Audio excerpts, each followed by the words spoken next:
So I'm a sociologist who graduated from a PhD at Oxford a couple of years ago, and I am interested in a variety of different subjects: Brexit, European Union, political attitudes, psychometrics, personality, evolution.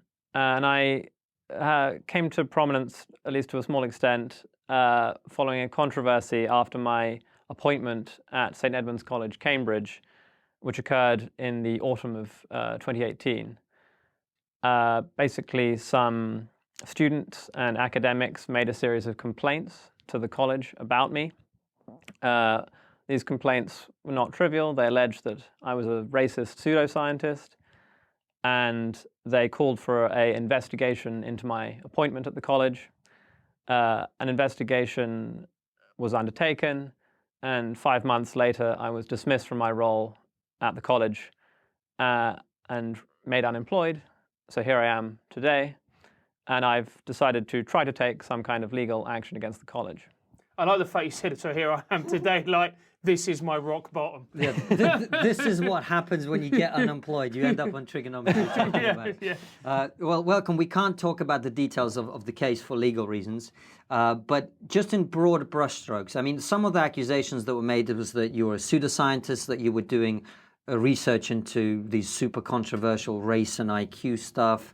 And one of the interesting things as well that I wanted to get you to touch on is that the vast majority of the people who supported the motion to have you dismissed were scientists or scholars in areas that have nothing to do with what you actually research. So there are people like English literature professors making assertions as to the validity of your research. So just give us an overview of the whole situation.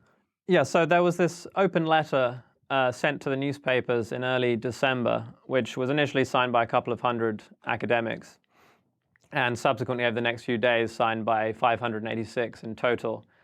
And the headline of the open letter was "No to Racist Pseudoscience" at Cambridge University, where I'd been employed. And the charges in the open letter were that I had been involved in work that could be considered pseudoscientific, and that I'd attended a certain conference in London called the London Conference on Intelligence, and that my work had been or was liable to be misused by certain bad actors with the purpose of harming vulnerable populations around the world. And as you correctly pointed out, the open letter was signed by a large number of people, many of whom one would suspect probably didn't have that much expertise in the relevant areas. Actually, a research assistant and I went through the entire list of signatories and identified the subject for each one. And we found that only a relatively small number were in subjects like biology or psychology. I think less than 10% in those disciplines which could be considered relevant to the subject matter at hand.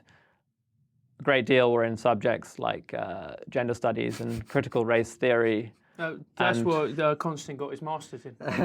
Oh, I'm an expert. Yeah, okay, well, maybe we can talk more about that later in the interview. I can confirm everybody's racist. And sort of qualitative sociology, history, and English literature, as you said. I'm hesitant to completely dismiss someone's opinion just because they're not in the same field as me. But in this case, it wouldn't be totally unreasonable to presume many of them just sort of saw a notice for an open letter about someone who'd been accused of racism and thought, well, I better sign that because I'm against racism. And then, you know, days or weeks later, it all broke out in the press.